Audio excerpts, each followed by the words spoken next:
Hello and welcome to Adverse. तो आज का हमारा लेक्चर है इंट्रोडक्शन टू केमिकल बॉन्डिंग। तो आज हम समझने वाले हैं बेसिक कि आयोनिक बॉन्ड क्या होता है, कोवेलेंट बॉन्ड क्या होता है, डेटिव कोवेलेंट, कोऑर्डिनेट बॉन्ड और मेटालिक बॉन्ड क्या होता है, और basic definition of chemical bonding. तो शुरुआत करते हैं। केमिकल बॉन्ड होता क्या है? तो आइडियली दो एटम्स के बीच में जो फोर्स ऑफ अट्रैक्शन होती है, जो उनको एक साथ बांध कर रखती है, जिसकी वजह से मॉलिक्यूल बनता है, उसको हम बोलते हैं केमिकल बॉन्ड। ठीक है। दो मॉलिक्यूल्स के बीच की अट्रैक्शन नहीं, दो एटम्स, दो इंडिविजुअल सिंगल एटम्स के बीच की अट्रैक्शन को केमिकल बॉन्ड बोला जाता है। अब ये केमिकल बॉन्ड फर्दर टाइप्स में डिवाइड किया जा सकता है।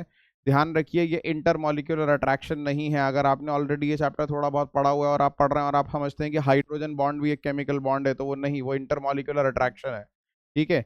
तो ये आपको समझ के रखना है कि केमिकल बॉन्ड सिर्फ दो एटम्स के बीच की अट्रैक्शन को बोला जाता है, दो मॉलिक्यूल्स के बीच की नहीं। ऑलराइट। तो हम शुरुआत करेंगे आयोनिक बॉन्ड से। आयोनिक बॉन्ड क्या है? आयोनिक बॉन्ड है जो बनता है ट्रांसफर ऑफ वैलेंस इलेक्ट्रॉन से। Transfer of valence electron from electron rich atom two electron deficient atom. एक एटम ऐसा जिसके पास इलेक्ट्रॉन एक्स्ट्रा है, रिच है वो इलेक्ट्रॉन में, उससे इलेक्ट्रॉन का ट्रांसफर होगा एक ऐसे एटम पे जिसके पास इलेक्ट्रॉन की कमी है।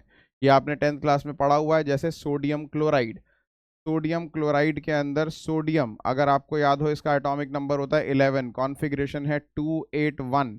तो इसके वैलेंस शेल में एक इलेक्ट्रॉन है, उसको हम एक डॉट से यहाँ दिखा सकते हैं। इसको कंबाइन करें अगर हम क्लोरीन से, जिसका एटॉमिक नंबर है 17, कॉन्फ़िगरेशन है 287, तो इसके वैलेंस शेल में 7 इलेक्ट्रॉन्स हैं। तो हम देख सकते हैं कि क्लोरीन के पास इलेक्ट्रॉन्स की कमी है और सोडियम के पास इलेक्ट्रॉन एक्सेस में है, एक एक्स्ट्रा इलेक्ट्रॉन है, और क्लोरीन के पास एक इलेक्ट्रॉन की कमी है।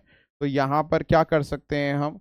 यहाँ पर सोडियम का एक इलेक्ट्रॉन हम क्लोरीन को दे सकते हैं, जिसकी वजह से सोडियम के ऊपर पॉजिटिव चार्ज आ जाएगा, क्योंकि उसने एक इलेक्ट्रॉन लूज किया, वो कैटायन बन जाएगा। और क्लोरीन जिसने एक इलेक्ट्रॉन गेन किया, वो एनायन बन जाएगा। क्लोरीन के पास 7 इलेक्ट्रॉन थे, अब कितने हो जाएंगे? अब 8 इलेक्ट्रॉन हो जाएंगे, और उसके ऊपर नेगेटिव चार्ज आ जाएगा। इस कैटायन एनायन की अट्रैक्शन को हम क्या बोलते हैं? हम बोलते हैं इसको आयोनिक बॉन्ड।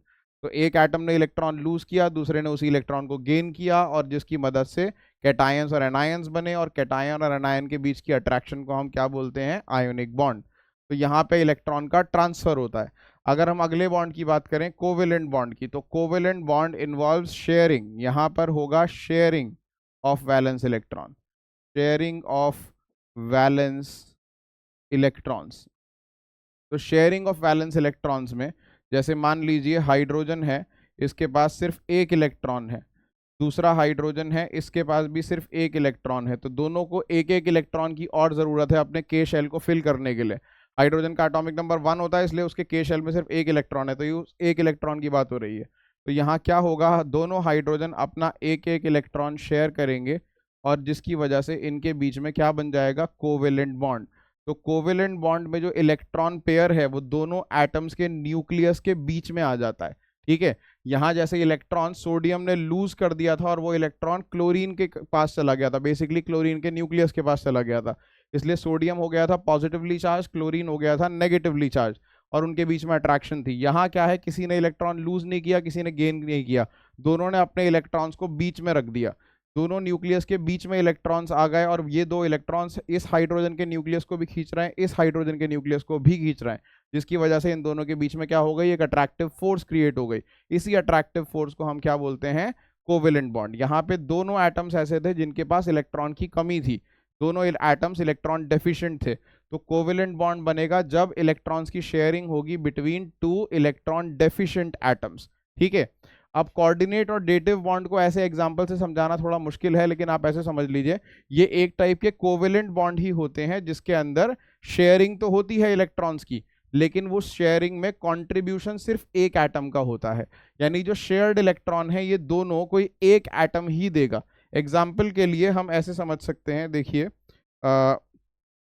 अगर मान लीजिए एटम ए है और एटम बी है, एटम ए के पास एक इलेक्ट्रॉन वैलेंस शेल में, इसके पास भी, दोनों ने शेयर किया एक एक इलेक्ट्रॉन, इसने एक शेयर किया, बी ने भी एक शेयर किया, और ये दोनों की कंट्रीब्यूशन से एक बॉन्ड बन गया। ठीक है, तो इसको हम बोलेंगे, जैसे इसको अगर मैं कलर से दिखाना चाहूं तो आई कैन डू दिस।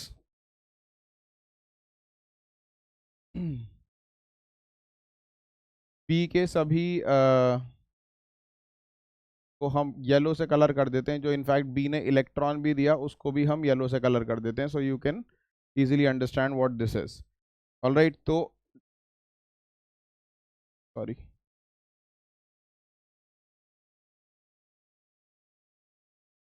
तो बी का आप इलेक्ट्रॉन देख सकते हैं, ये येलो कलर से है और ए का वाइट कलर से है। अब अगर एक और सिचुएशन लेते हैं जहां पर हमारे पास ए है और बी है, दोनों के पास इलेक्ट्रॉन्स हैं, या मान लेते हैं बी के पास इलेक्ट्रॉन नहीं है और ए के पास दो इलेक्ट्रॉन है, तो इस सिचुएशन में ऐसा हो सकता है कि ए अपने दोनों इलेक्ट्रॉन्स शेयर कर दे और बी कुछ भी शेयर ना करे, बी कुछ भी शेयर ना करे, बट इन दोनों के बीच में इलेक्ट्रॉन्स इक्वली शेयर हो जाएं, यानी ए ने इलेक्ट्रॉन्स कंट्रीब्यूट किए, बी ने कुछ कंट्रीब्यूट नहीं किया, बट शेयरिंग यहां पर भी है। तो इस तरह के बॉन्ड को हम बोलते हैं डेटिव बॉन्ड। क्या बोलते हैं? डेटिव बॉन्ड, जहां पर शेयरिंग दो एटम्स के बीच में है लेकिन कंट्रीब्यूशन सिर्फ एक एटम का है। शेयरिंग दो एटम्स के बीच में है लेकिन कंट्रीब्यूशन सिर्फ एक एटम का है। वो प्रॉपर कोवेलेंट बॉन्ड के अंदर शेयरिंग दो एटम्स के बीच में होती है और कंट्रीब्यूशन होता है इक्वल, दोनों एटम ने एक एक इलेक्ट्रॉन शेयर किया। अब इस बॉन्ड को हम डिटेल में समझेंगे। डेटिव बॉन्ड को हम कोऑर्डिनेट बॉन्ड भी कह देते हैं, लेकिन कोऑर्डिनेट और डेटिव में माइनर डिफरेंस होता है, जो कि हम आगे सीखेंगे। ठीक है, इसको एक समझने की एनालॉजी इजी सी है, जहां पर आप आयोनिक बॉन्ड, कोवेलेंट बॉन्ड और डेटिव कोऑर्डिनेट बॉन्ड को इजीली समझ सकते हो। जैसे मान लो आप अपने स्कूल में लंच लेकर गए और आपका लंच कोई छीन कर खा गया, तो आपका लंच, इमेजिन करो आपका इलेक्ट्रॉन है, आपने अपना लंच लूज कर दिया तो आपके ऊपर आ गया पॉजिटिव चार्ज। जिसने आपका लंच छीन लिया और खा लिया उसके ऊपर आ गया नेगेटिव चार्ज। पॉजिटिव नेगेटिव के बीच में जो अट्रैक्शन है उसे क्या बोलते हैं? Ionic bond, right.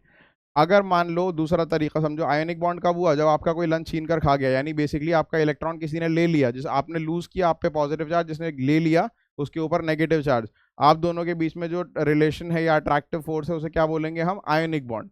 अब अगर मान लो आप अपना लंच लेकर जाते हो और आपका दोस्त भी लंच लाता है, लेकिन दोनों अधूरा लंच लाते हैं, आप सिर्फ रोटी लेके जाते हो, वो सिर्फ सब्जी लेके जाता है, तो दोनों का काम नहीं हो पाएगा। लेकिन अगर दोनों अपना लंच शेयर कर लें तो दोनों का काम हो जाएगा। दोनों, तुम रोटी कंट्रीब्यूट करोगे, वो सब्जी कंट्रीब्यूट करेगा, और दोनों का काम हो जाएगा, दोनों का पेट भर जाएगा। That is sharing with equal contribution. आपने भी कंट्रीब्यूट किया, आपके दोस्त ने भी कंट्रीब्यूट किया, दोनों ने इलेक्ट्रॉन कंट्रीब्यूट किए, और जो उससे बॉन्ड बना वो है प्रॉपर कोवेलेंट बॉन्ड।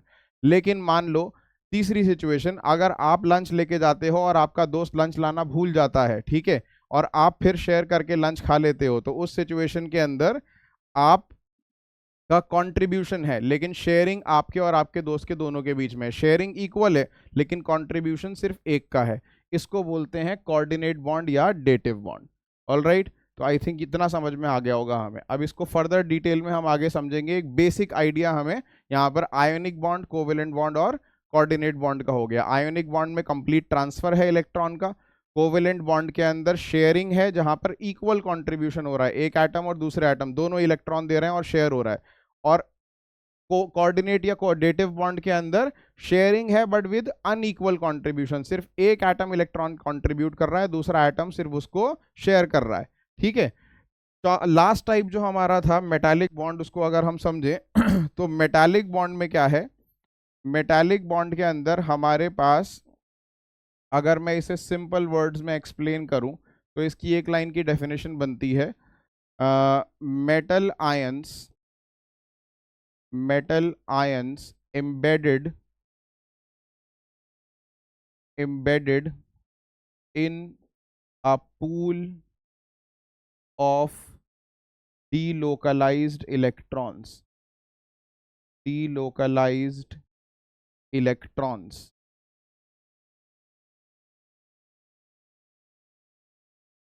ठीक है, तो इसको समझने के लिए एक एग्जाम्पल लेते हैं। ये डेफिनेशन ऐसे पढ़ने से समझ नहीं आएगी, तो इसके लिए हम एक एग्जाम्पल लेते हैं। मान लीजिए एग्जाम्पल ऐसा लेते हैं कि हमने एक क्यूब बना देते हैं। यहाँ पर हम एक क्यूब बना लेते हैं, और